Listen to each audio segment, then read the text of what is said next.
Hello, Dawgpoundsouth campers. This is the Cleveland Browns Dawgpoundsouth podcast, part of the Fanatical Elves Network, part of the Fans First Sports Network. I'm your host, Steve Gill. As you can see, I'm still in the mountains of Western North Carolina, but it doesn't matter because tomorrow, Players Report. I love it. I love hitting the social media and seeing all the players walking in and seeing all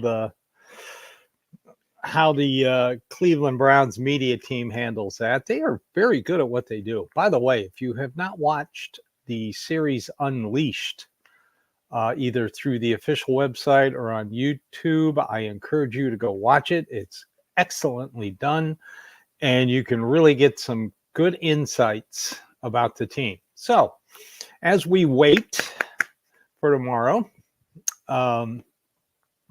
just browsing around the internet, looking at different rankings. God, this has been the stupidest and silliest quiet period I have ever seen as a NFL fan. The stupidity, the global stupidity of those who don't know anything about the Cleveland Browns is striking. I'll give you an example. I saw a ranking, I believe it was CBS Sports. Don't quote me on that. They gave the Browns, they were doing defense, and they gave the Browns secondary the number 2 secondary in the league. I would agree with that. Jets are a little better, and I agree with that. Then they ranked the defensive line position, and the Browns didn't even crack the top 10. Let me repeat that. The defensive line for the Cleveland Browns didn't crack their top 10. You know, I could see if they lost somebody substantial. I can't see Jordan Elliott making that big of a difference. He really wasn't that good to begin with, and they upgraded with Quentin Jefferson. And then they bring back Mo Hurst, Shelby Harris, and then they add Michael Hall. So how did one of the best defensive lines in 2023 in the NFL not make top 10? This is the stupidity of the quiet period. I'm also, I just recently got an article out yesterday about the AFC North. You can find it, Fans First Sports Network. I give you every team in the AFC North areas of concern. And I'll let you just find it. Go to Fans First Sports Network. Get the drop-down screen. It'll say NFL and go to Browns. You'll find it listed under there. Then you can bookmark that section for all your Browns news and people like in part of the Fanatical Elves Network. We all write articles for it. So go there, read them. Of course, my big concern for the Browns was, of course, quarterback, Deshaun Watson. And even though I think he's going to be fine, I've seen enough of Ken Dorsey's offense to see how he can thrive in it. And I've maintained this entire offseason and even wrote an article about it. Then Ken Dorsey will be calling plays, and Kevin Stefanski will take a step back and be a head coach. He's been a play caller and a head coach, but I think he'll take a step back. And I think if you look at last year, and I've been watching games from last year, and I made reference to this Thursday night, I went back and watched the first Pittsburgh game. And the way things worked last year with the Browns is Alex Van Pelt would take the week to draw up the plays. Bill Callahan would throw in the running plays. And then as a group, the coaches would come together and do the game plan. Well, I watched that first Pittsburgh game in Pittsburgh, and I've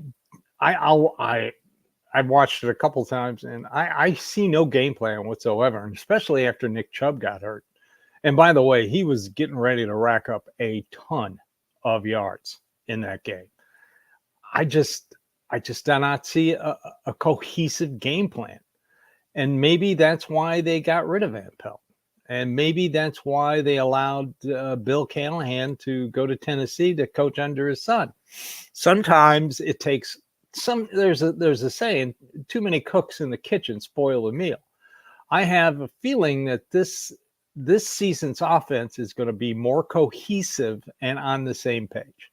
All right, I'll get rid of that.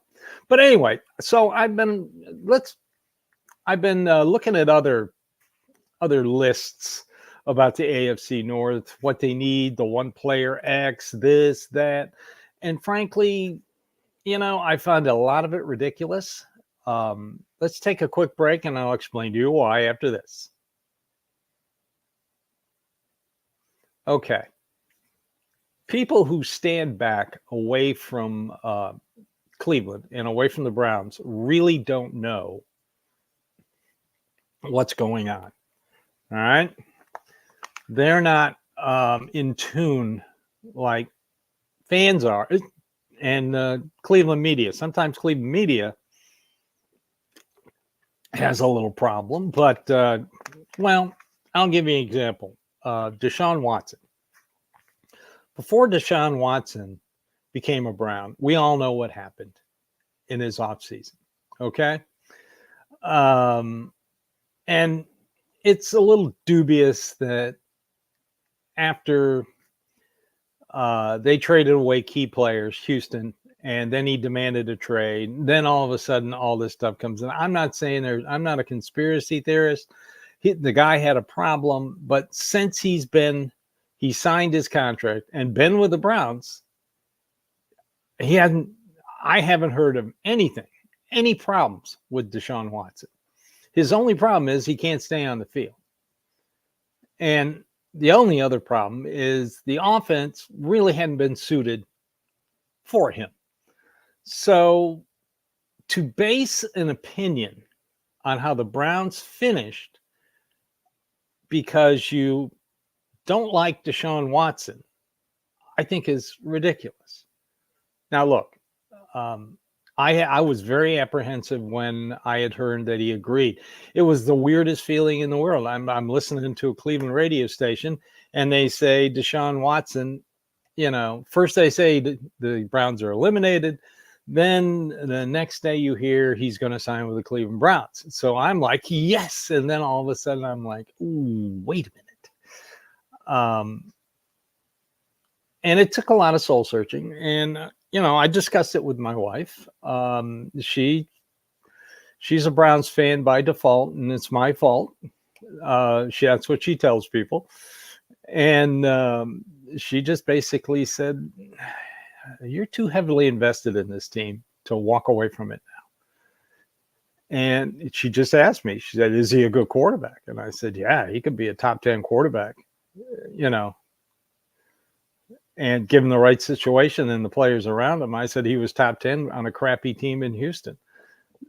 And she's like, okay, then you got to keep following the Browns. But while I was searching around and looking at people who are previewing before training camp, I ran across a Kansas City fan. And of course he had, let's see, what did he have? He had Cincinnati 1, Baltimore 2, Pittsburgh 3, Cleveland 4. And the only reason he had Cleveland number 4 in the AFC North is because, and I quote, Deshaun Watson is a sexual deviant. He's a rapist. That's your reason? I mean, let's not forget that teams have problem children. Every team has a problem child. Pittsburgh fans can't call him a rapist when their former great quarterback, Ben Roethlisberger, was accused of rape by 3 women and got suspended by the NFL. Cincinnati fans can't talk because Joe Mixon made a habit of beating up his girlfriend. And Baltimore people can't talk because Ray Lewis's crew was involved in a murder. He was his peeps were involved in a murder. So I don't want to talk about it. And anytime a Titans fan brings it up, I always just say Pac-Man Jones, and that's the end of the conversation. But this Kansas City guy, now is Kansas City having Super Bowl reigning Super Bowl champs? Are they having a good offseason? No, they're not. Let's start with Rice. Speeding caused a multi-vehicle crash. Then he beat up a reporter that was trying to talk to him in a Dallas bar. Then we got Isaiah Buggs. How about this? Domestic violence and burglary. Now, give Chiefs credit, they cut him. But let's talk about two tackles they had. Last name Morris and Goodrick, who got popped for marijuana possession. You know, before you shine the spotlight on other people's problems, why don't you take a step back and look at your own problems?